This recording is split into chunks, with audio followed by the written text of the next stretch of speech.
Bonjour tout le monde. Bienvenue sur la chaîne. Aujourd'hui, nous allons passer un moment ensemble pour améliorer votre français, et croyez-moi, vous allez adorer.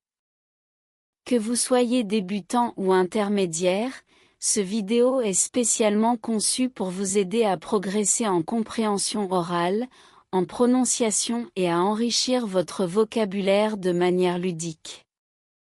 Vous savez, apprendre une langue ne doit pas être ennuyeux, alors aujourd'hui, on va s'amuser tout en travaillant dur.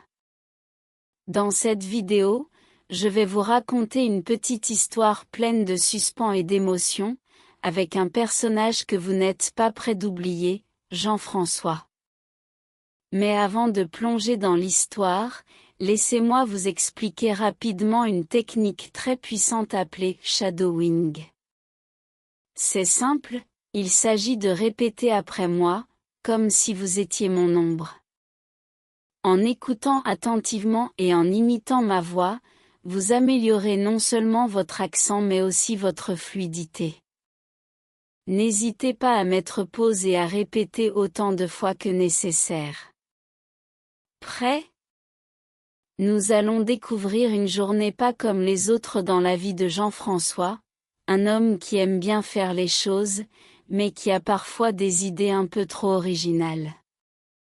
Et surtout, gardez à l'esprit que chaque mot, chaque phrase que vous entendrez est une opportunité d'apprendre quelque chose de nouveau. Alors, détendez-vous, amusez-vous, et préparez-vous à devenir un peu plus fort en français dès maintenant.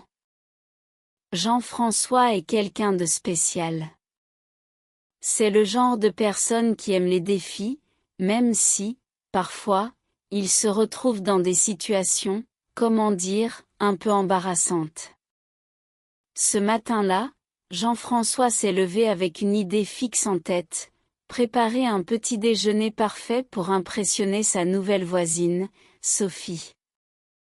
Sophie venait d'emménager la semaine dernière, et Jean-François, timide comme il est, n'avait pas encore trouvé le courage de lui parler. Mais aujourd'hui, c'était le jour.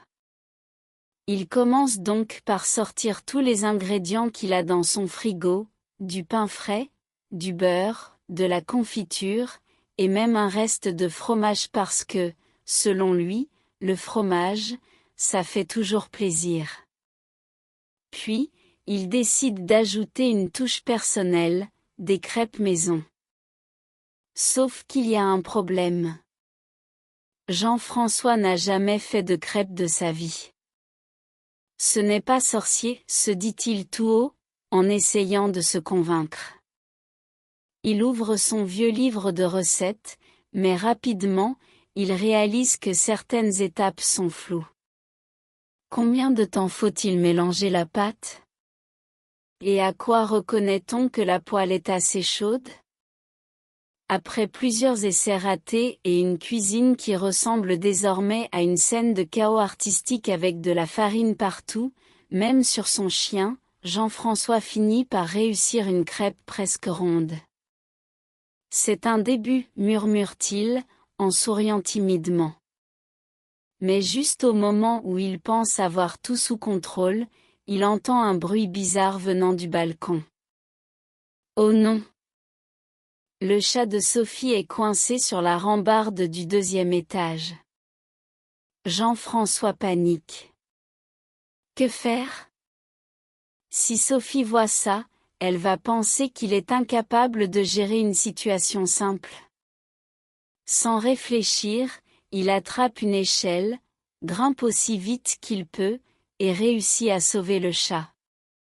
Mais en redescendant, il trébuche et atterrit directement dans une flaque d'eau.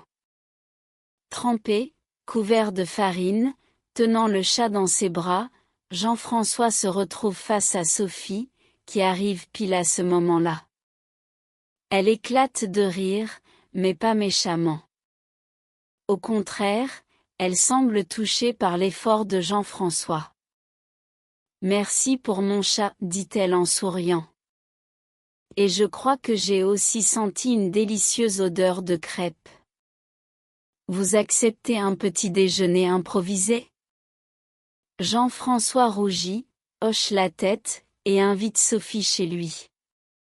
Ensemble, ils rient de cette matinée rocambolesque, et Jean-François apprend une leçon importante. Parfois, ce ne sont pas les choses parfaites qui créent les meilleurs souvenirs, mais les moments authentiques, pleins d'imperfections et de rires. Maintenant que vous avez suivi cette histoire amusante, concentrons-nous sur quelques expressions clés que Jean-François a utilisées. Ces phrases sont non seulement utiles dans la vie quotidienne, mais elles vous aideront aussi à mieux comprendre et parler français. Alors, sortez vos calepins ou répétez après moi, c'est parti. 1. Ce n'est pas sorcier. Cela signifie « ce n'est pas difficile ». On l'utilise pour dire qu'une tâche est simple à accomplir. Par exemple, faire une omelette, ce n'est pas sorcier. Répétez après moi, ce n'est pas sorcier. 2. Se retrouver dans une situation embarrassante. Cette expression décrit quand quelqu'un est dans une position gênante ou inconfortable. Par exemple, quand j'ai renversé mon café devant tout le monde, je me suis retrouvé dans une situation embarrassante. Répétez après moi, je me retrouve dans une situation embarrassante. 3. Avoir une idée fixe en tête. Cela veut dire avoir une pensée ou un objectif qui ne quitte pas votre esprit. Par exemple, depuis hier, j'ai une idée fixe en tête, apprendre à faire du pain. Répétez après moi, j'ai une idée fixe en tête. 4. Faire un effort. Cette phrase signifie essayer de faire quelque chose avec détermination. Par exemple, Sophie a apprécié que Jean-François fasse un effort pour elle. Répétez après moi, il faut faire un effort. 5. C'est un début. Une petite phrase pour dire qu'on est sur la bonne voie, même si ce n'est pas encore parfait.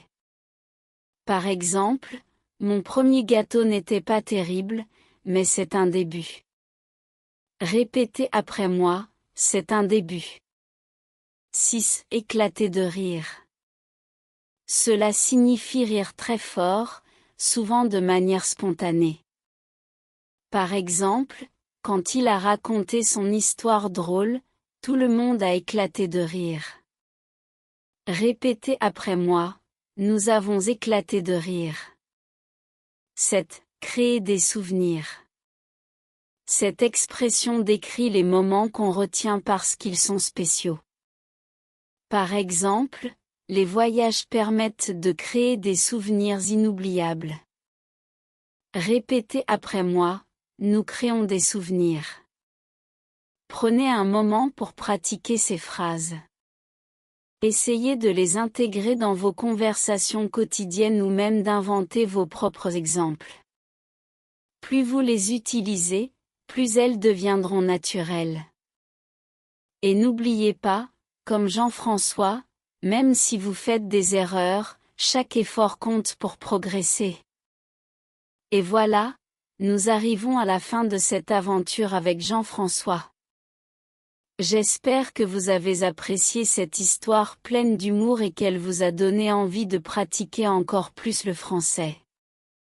N'oubliez pas que chaque petite étape compte, répétez les phrases, imitez les sons, ou même simplement sourire en écoutant une histoire en français, c'est déjà un grand progrès. Si vous avez aimé ce format, n'hésitez pas à laisser un commentaire pour me dire ce que vous en avez pensé. Par exemple, j'ai adoré l'histoire de Jean-François ou je veux apprendre plus de phrases comme ça. Et bien sûr, si vous êtes nouveau ici, abonnez-vous pour ne pas manquer nos prochaines vidéos. Chaque semaine, nous explorons ensemble des histoires nouvelles, des techniques comme le shadowing, et des expressions utiles pour rendre votre apprentissage du français encore plus agréable. Enfin, je voudrais vous rappeler une chose importante, apprendre une langue, c'est comme cuisiner des crêpes parfois, ça ne se passe pas comme prévu, mais chaque essai est une occasion d'apprendre et de s'améliorer. Alors, soyez fiers de vos efforts, continuez à pratiquer, et souvenez-vous que vous n'êtes jamais seul dans cette aventure. Moi, je suis là pour vous guider, et vous pouvez aussi rejoindre notre communauté de passionnés de français. Merci pour votre énergie, et à très vite pour une nouvelle histoire. Au revoir, et à bientôt.